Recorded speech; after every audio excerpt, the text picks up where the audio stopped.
Are you thinking about moving to Chattanooga and you don't want to live in the downtown area? You're trying to figure out what suburb is right for you? Today, we're going to touch on 5 suburbs of Chattanooga. Before we get into the video, let me just go ahead and let you know if you are looking to move to the area and you would like our help, please feel free to reach out. So let's get started. So the first suburb that we're going to talk about today is Lookout Mountain. So Lookout Mountain is in Georgia and Tennessee. Part of it is in one side of the state, part in the other.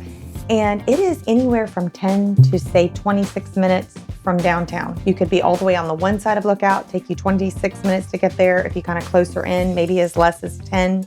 And it is up the mountain. So you wind up the mountain to get up there.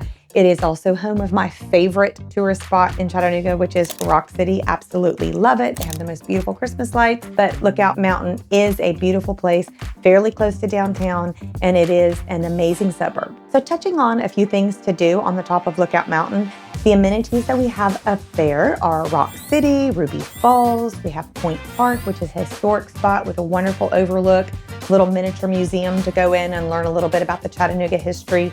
You can also take the incline up the mountain to get to the top. There's also the Lookout Mountain Club, which is a great golf course to play at. Also, on the backside of Lookout Mountain, there's lots of trails for hiking or biking. There's also a lot of rock climbing that goes on. So on the other side of the mountain, there is also Sunset Rock, and then just beyond there is another point that hang gliders jump off. It's very beautiful. It's a great overlook. It's a fun thing to do if you come in town. Not to jump off, I mean, you can, but to watch them jump off. It's absolutely gorgeous, and there's beautiful views up there as well. So up top, they have a few restaurants. There's a Starbucks, a few mom and pop pizza places, small little mini marts. There's not huge industrial grocery stores or anything like that. There are some offices, businesses, restaurants, drugstores, not huge amenities, but there are some things at the bottom of the mountain. Not a super far drive. It's a very popular local spot, area that's been around for a very long time. Not much new development up there. So you can have the older houses and people that just live there because they love the environment and love the town. Things you have to keep in mind if you are gonna live up there, that you are not gonna be just a quick hop and a jump to the grocery store. You are gonna have to drive back down the mountain for a full grocery store. And then also if you're looking for like a higher end or upscale restaurant, again, to the bottom of the mountain, to say the St. Elmo area, lots of great restaurants to pick from, but they're just not up top of the mountain. You will have to go down the mountain to get there. So going back 1 year, the average home sale price on the top of Lookout Mountain is $904,000. So this is one of the more, if not most expensive suburbs of Chattanooga, but the upside is that you have the beautiful views going both up and down, the nostalgia of the neighborhood, and it's relatively close to downtown. The next suburb we're going to talk about is Signal Mountain. So Signal Mountain is approximately 12 to 15 minutes from downtown. Obviously, it's sort of like, look at if you live at the other end of it, it could take much longer than that, but that's pretty much average.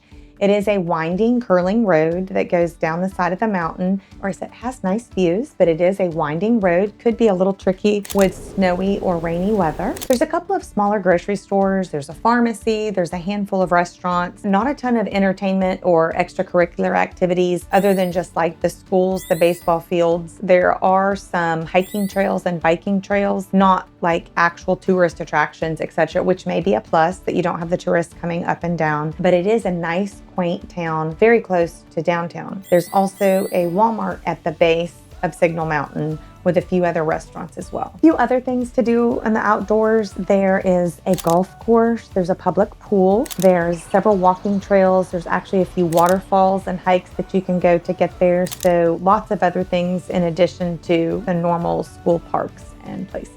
The average price for a home in Signal Mountain in the last 12 months is around $699,000. Signal Mountain has a little bit more diverse price point and ranges, so their range is a little bit better on average than Lookout Mountain. There still are some very expensive homes on top of Signal Mountain, but altogether it is quite a bit lower than the average on Lookout Mountain. The third area that we're going to talk about is Ooltewah. The proximity to downtown is give or take 30 minutes. It could depend on traffic. You might get there in 22 to 25, or it might take as many as 45 minutes, but the average is about 30 minutes. So Ooltewah actually has 3 golf courses. They have Windstone, they have the Ooltewah Club, and they have the Honors. They are all membership only, and Honors is invite only. It's a very prestigious course, so it's not something that you could actually play if you come to town. It'd be an invite only situation. situation. And then just a few more minutes away outside of Ooltewah is Harrison. And there we have Bear Trace, which is right on Harrison Bay. And it's a beautiful golf course as well. And it is a public course. Other highlights to Ooltewah are that it is home to Southern Adventist University, who actually owns lots of hiking trails, biking trails. They call it the Biology Trail. Beautiful park there. And then in addition to that, we have Enterprise Park, which is over at Volkswagen, and it is full of trails, again, for biking and hiking. There's also a playground there. There's also a very long greenway that goes right through Collegedale, which is in the center of Ooltewah. And it's approximately, I want to say it's about 4 miles long. They're extending it on a regular basis. It goes through nature walks, trees, creeks. It's a beautiful trail. Also has Veterans Park that has a very large memorial to veterans that you walk through when you're on the Greenway, as well as Imagination Station, which is one of the largest playgrounds in the area, and it's growing regularly. They keep adding things to it. It's great. They also have pickleball courts and a city library right there in the middle in Collegedale. Also in Ooltewah, it's grown over the last 2 decades and finally has a chef-owned boutique restaurant, very good fine dining. We actually have a video just on Ooltewah exclusively to kind of share a little bit more of each of these highlights I'm touching on, so be sure to check that out. In addition to the restaurants, we have 2 different Publix, grocery stores, 1 or 2 food cities, lots of drugstores. There's a Walmart, several pizza places. There's not a ton of industry in Ooltewah. It's mainly like schools, churches, families. It's kind of a more family-oriented area as far as lots of kids, high schools, park, playgrounds, that sort of thing. But McKee Bakery is there, and they are actually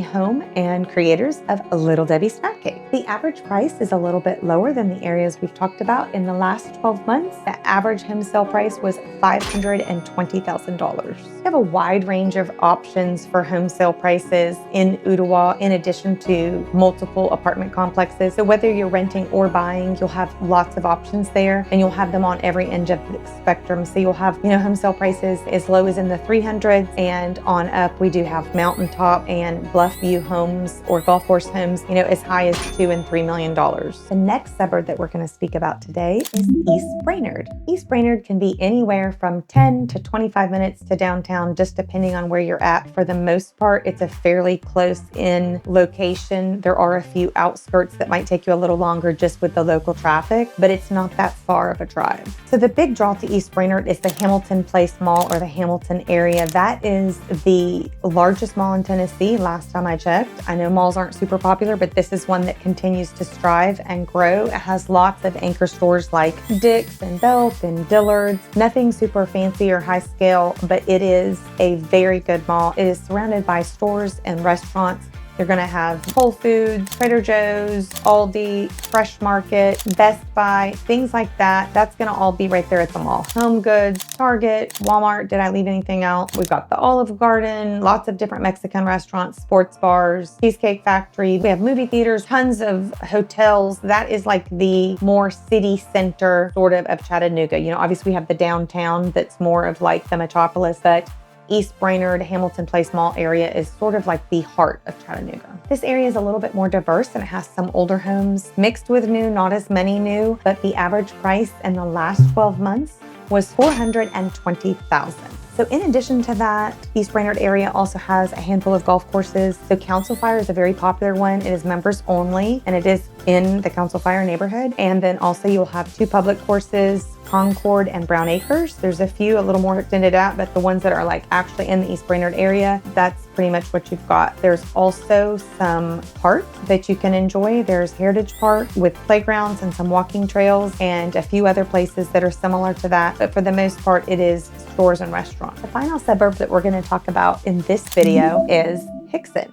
Hixson is about 15 plus minutes away from downtown. It's just going to depend on what side of Hixson you live in. And it's sort of an old town and city in that if you're from Hixson, you stay in Hixson, you don't leave Hixson. It's a very solid base, long-term, developed, mature suburb. It's been there quite a while. There is a small Northgate Mall in Hixson. It's not a very large mall like the other one. They do have a smaller Target. They have an Academy Sports, restaurants. They still have like Panera, Starbucks, all of those type things. Still lots of development, multiple hospitals and different things like that. In addition to these amenities, you also have Chester Frost Park, which is a waterfront park that you can also do camping. You can get in the water there. They have a playground. Very cool. And you also have Valley Brook Golf Course, which is a public course. It is very nice. There's a bowling alley, Publix, Food City. So in Hixson, that is actually another little suburb of Chattanooga that you can be on the water. There is water access in addition to homes on the water, so you could have a waterfront home